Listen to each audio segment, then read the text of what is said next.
Before we get going, I need to talk to you about this.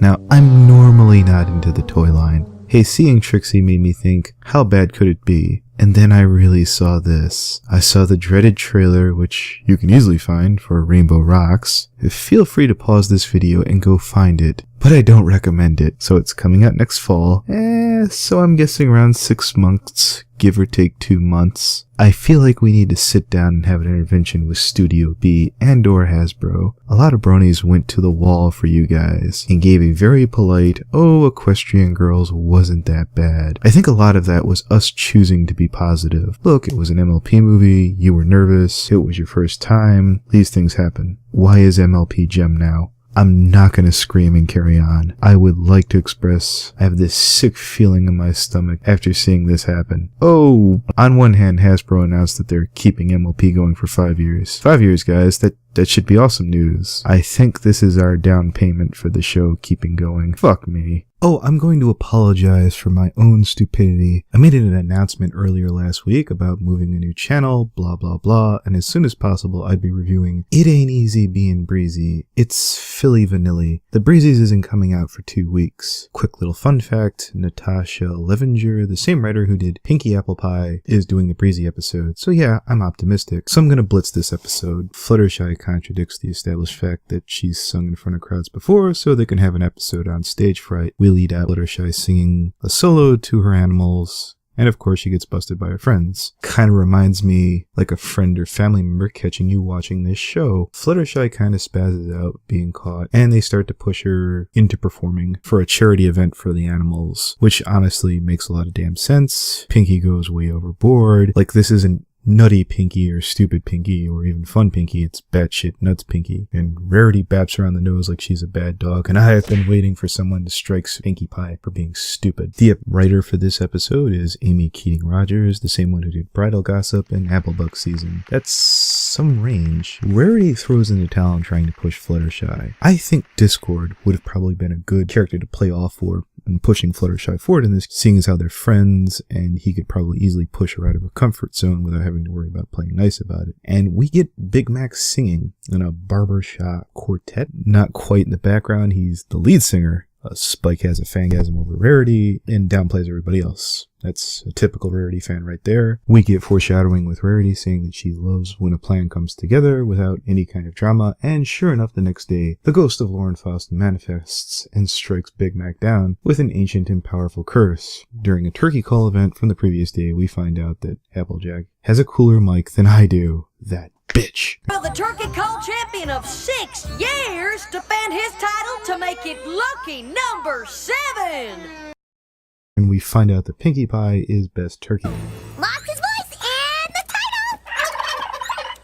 title! I am not making this up. As God is my witness, I will make that best turkey thing a thing. We get Zecora in this episode. Didn't see that coming. So Zizi, that's Zecora the zebra, says her wicked brew won't work tonight, and we all know where this is going. We get a flashback to Poison Joke. Damn, this writer is really throwing in some nice twists. Oh my god, we're getting Flutter Guy back. Woot! Panda's away. Kinda annoyed Spike wasn't the one to sit there and bring it up. It would have been funnier, but that's just nitpicky. Okay, bear with me. Because Fluttershy is so shy, Rarity suggests that Flutters go Milli Vanilli here and lip sync for Big Mac. We cut away to see Bonbon smiling and playing with a seal. Huh. Bonbon smiling, that's an ill omen. We get one mean mugging looking Pegasus with a beard, and I think a kid who shows up at the show. We get the best joke on the show where Rarity talks about loving homes for pets, and the camera pans on Goldilicious, with 6 cats pouring out of her saddlebags. Applejack seemingly shoots her a disappointed look, and we get the writers making a little jab at hoarding cruelty. You know I love it. The hell is Gummy doing to that turkey? Charlie has a fangasm about Big Mac during the song. I guess we can say that they're officially shipped. At the end of the show, we see the imposing Pegasus ask the singers to perform for his kids' quinceañera party. And initially, they turn it down, but Fluttershy relents as the two walk away dejected and agree to perform. They do the same performance with Fluttershy hiding behind the curtain. I thought that she was just going to come out this time. The mayor, after the performance, goes off to ask for the band to perform for a ribbon cutting ceremony, and Rarity is about to turn it down, and Flutters gives the nod just like that.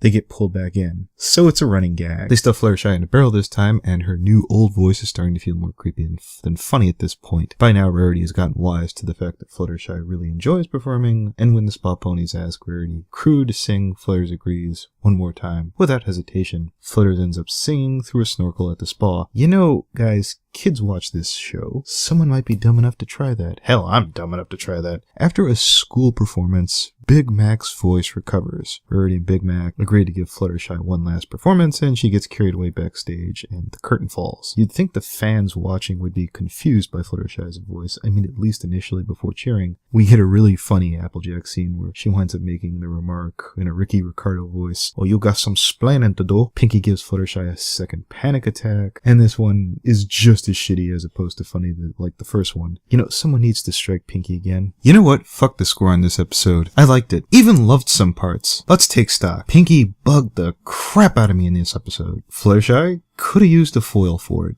Or Discord, or hell, we could have had Spike acting like a jerk instead of Pinkie Pie. I mean, he does need more personality. On one hand, I liked the baby steps ideal and the gradual progression for the character. On the other hand, we've been doing baby steps for 3 goddamn seasons with Fluttershy. I always used to be bothered by other people getting annoyed with Fluttershy episodes, and it's starting to sink in, and the Fluttershy episodes for me are starting to get stale. Oh, and Twilight, Applejack, and Rainbow Dash really don't need to be there in this episode. I'm not saying they couldn't be in the background, but like cutting their lines and maybe giving some more interaction between Fluttershy and Rarity possibly to do a better job with Pinkie Pie when they used her might have been a better use of the time. So till next time, don't ask what a field burns or a plague spreads, or why Pinkie Pie does half the retarded shit she does, for no good reason. Oh, and stay tuned next time when we do our coverage on the continued Flanderization of Jessie Wood. Looking forward to it!